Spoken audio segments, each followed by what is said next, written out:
Sunday morning rain is falling, and the Splatfest shrouds us in moments unforgettable. Hey party squids, it's Yo Cup of Joe. I know I look different, I'll explain later. I hope you all had an awesome weekend fighting for your superpower of choice. Congrats to Team Teleport on the clean 3-0 sweep. Even though my team lost, I still had a blast playing with all my friends from the Delpharchy. That's the name of my competitive Splatoon 2 team. We're pretty much the best in the entire world. Actually, I would say this Splatfest was definitely one of the best times I've ever had with this game. So I'm going to show you guys some matches and share some stories. But before we get started, let me check one thing first. I knew it. I knew Pi would have some super fresh gear. Let me just order that for myself real quick. Here we are on Shifty Station. On my team is Discord, Pi Squared, and Notato. Don't worry, the team synergy only gets better from here. So right at the start of this match, Notato asks, who has the best special? And I was just like confused, like what kind of question is that to ask right now? Turns out he thought that these inflatable tumbleweed things would charge up your special. They paint a lot, but they don't charge your special. They do explode on impact, which Pi and I are about to witness twice right here, which led us to believe for a while that they could be stopped with bullets. That's one of the cool parts about the Splatfest. You always get to have fun learning and being confused by the properties of the new map gimmick. I ended up spending a lot more time than I'd like to admit wondering if these tumbleweeds could be shot down. They can't. Anyway, I'd like to talk to you guys about something which Pi and I were discussing on Friday night. I'm sure we're not the only two people to think this, but we both believe that the Splatoon 2 metagame still has so much room to develop. There's this other Nintendo game which you might have heard of called Super Smash Bros. Melee, and it's kind of a cult classic. The players of that game learned how to take advantage of every mechanic in order to allow themselves to play at a faster pace. Nice stingray there, by the way, it really got me good. The dedication of the competitive players and the fans of the game made it possible for Melee to become a legendary esport where anything is possible. It's just as exhilarating to watch as it is to play because you know at any moment a player could pop off and make an unbelievable comeback. We think Splatoon 2 has all the makings to be another extremely deep game like Melee. Imagine with me for a second, a world where Splatoon 2 teams have completely optimized opening routes which use teamwork and perfect mechanics to get into key positions at the soonest possible moment. Opening gambits and their counters are just the start of how the metagame can develop on every map. Players can also still continue to push closer to maximum efficiency with each weapon. This means that weapon matchups and the most viable weapons in the game could still see some big shifts.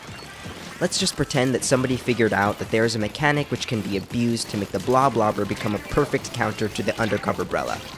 Then, the Bloblobber would suddenly become much more important to the metagame. I could go on much longer about the ways I think Splatoon 2 will continue to develop, but that's for another video. I wanted to tell you guys all that so that you could understand my motivation to get more people into competitive Splatoon and just Splatoon in general. The future still holds so much for this game if only we can keep the competitive scene alive long enough for it to happen. That's why I have multiple projects in the works, all based around the idea of trying to build up the Splatoon 2 community, generate more hype for competitive Splatoon, and get more people discussing ways to push the metagame forward. I will tell you more about my plans to help us get us there as soon as the next match starts. Let's just enjoy these last 10 seconds together here. Come on, get him, Jo! Bad trade. Never want to go out like that. What a finale. Oh boy, that does not look great for us. This was our second match of the night, and yeah, we lost that one. Not to worry though, because after this one, we did a quick costume change, and oh boy, did the whole night turn around from there. We just totally maxed out the synergy to the point where we even changed our Inklings to all look exactly the same. That's why I was an Inkling boy at the beginning of this video. You guys are in for quite a treat once this team synergy name pops up. Give it a second. The Masked Shadowpunk Inkjetting Mushcut Squad versus the Variety Warriors. So it's pretty obvious which team is going to win just based purely on the synergies. We were laughing it up, having a really good time right at the beginning of this match, talking about how we need to get a screenshot together. And then I was like, wait, guys, there's two middle, and nobody went left. there might be another middle. Let's be careful. And then we just started wrecking everybody and laughing about how synergies make your team stronger and how these guys must not be any good since they had no synergy. Now, as promised, I'm going to share with you guys a little bit information about one of the projects I've got going to help build up the Splatoon community. And that project I actually already started last week.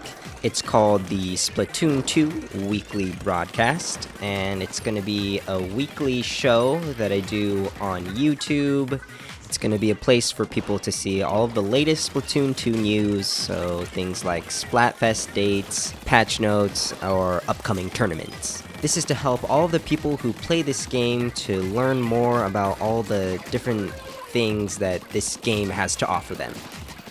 Kind of a missed opportunity here. I had a full charge. I could have just unleashed all that on the baller that's following, and my teammate Pi was right there with the bamboozler, which really shreds through the baller, so we definitely could have broke that ball, but we didn't. So the Splatoon weekly broadcast is going to have a news portion and also a weekly community spotlight.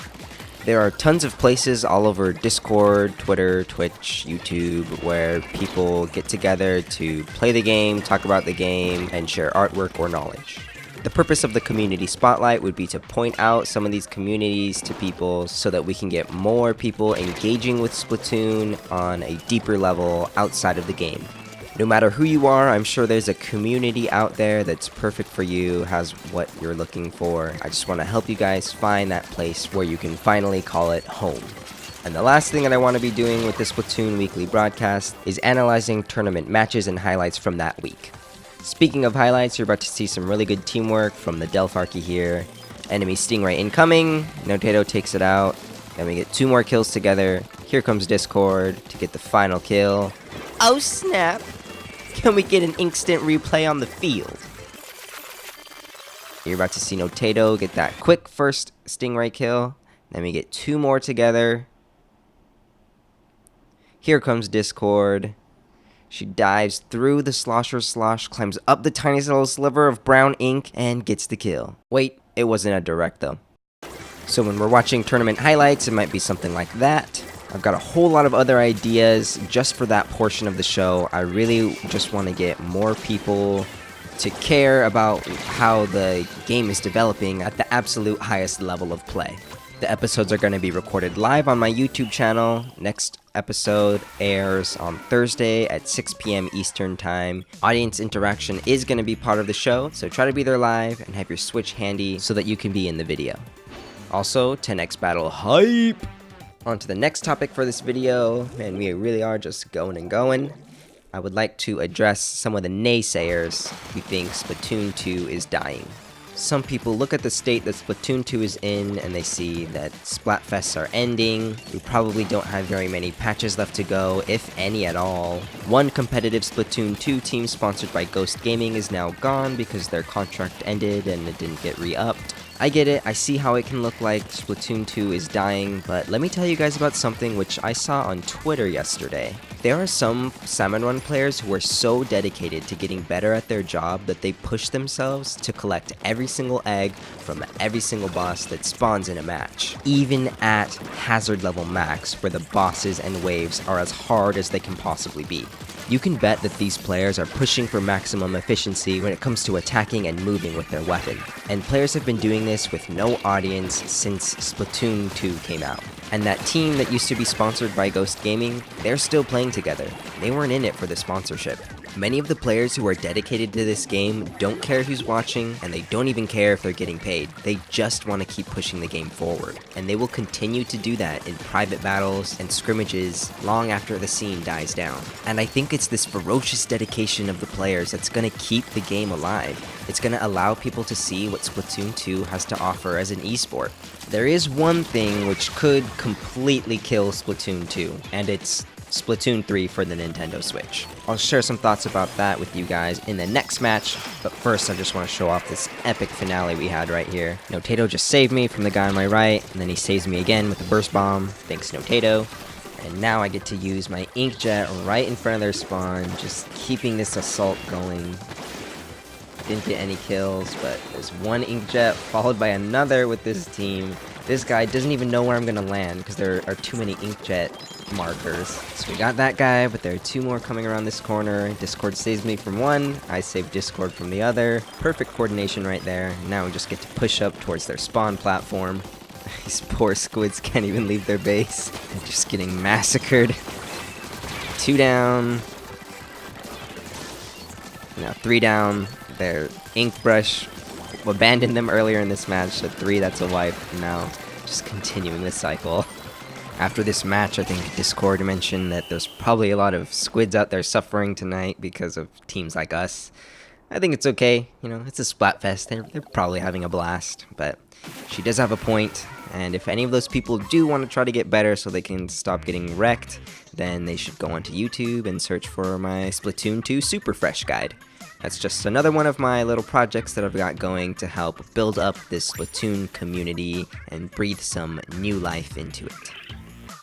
Speaking of new life, let's come back to that topic of Splatoon 3. Now, I can see why, based on what's been happening recently with Nintendo, some people might think that Splatoon 3 is coming soon. After all, Splatoon 2 did come very soon after Splatoon 1, which turned out to be a great business decision for them because this game sold really well, and I bet that it's helping them sell their Nintendo Online subscriptions right now. So why wouldn't they make a Splatoon 3, just to keep that ball rolling? Well, if you think that, you might be looking at this too much like a fan of the new Nintendo. The Nintendo that wasn't afraid to abandon the Wii U in favor of supporting their new console. The Nintendo that makes smart business decisions that will make them money. You guys need to remember Nintendo's true nature. There's one thing that matters more to this company than money, and it's making great games. Sure, they could make a Splatoon 3 and release it right away. All they would have to do is build off of the game's already great mechanics. But why would they settle for just that when they still haven't made a Battle Royale game? I mean, come on, everybody's made one at this point, but not Nintendo. It's almost like they're admitting they don't know what would make for a great Battle Royale game, or they just can't handle a game with that large of a scope. But I don't believe that either of those things are true. I think Splatoon 3 Battle Royale is coming, we just don't know it yet. Also, check this out. Every time Notato uses the inkjet, he just becomes like Stitch from Lilo and Stitch and kills everything. Like, Mimi na la quista! I think we're going to be waiting quite a while for Splatoon 3, so that means it's time for the Splatoon 2 community to buckle down and do what we gotta do in order to show the world how beautiful our game really is. So if you're with me, all I ask of you is one thing today. Please go onto Reddit, Twitter, or Discord and share this video. It is vital that as many people as possible know what's at stake. We might have another Super Smash Bros. Melee here, you guys. We cannot let this slip through our fingers. If you like this video, you may as well subscribe, because I'm going to be making a lot more videos just like this one where I talk about the game, so if you want to be there, you know what to do. Being a subscriber will also help you to be part of that Splatoon 2 weekly broadcast. If you're there live while I'm recording, you actually get to be part of the video, and if you're just watching the replay, that's fine too. If you couldn't be bothered to share this video, then please at least give me a like or a comment, because doing things like that helps to make YouTube recommend the video to other people. It's kind of like having YouTube share the video for me. Alright, I hope you guys have an awesome day, and I'll see you in the next one.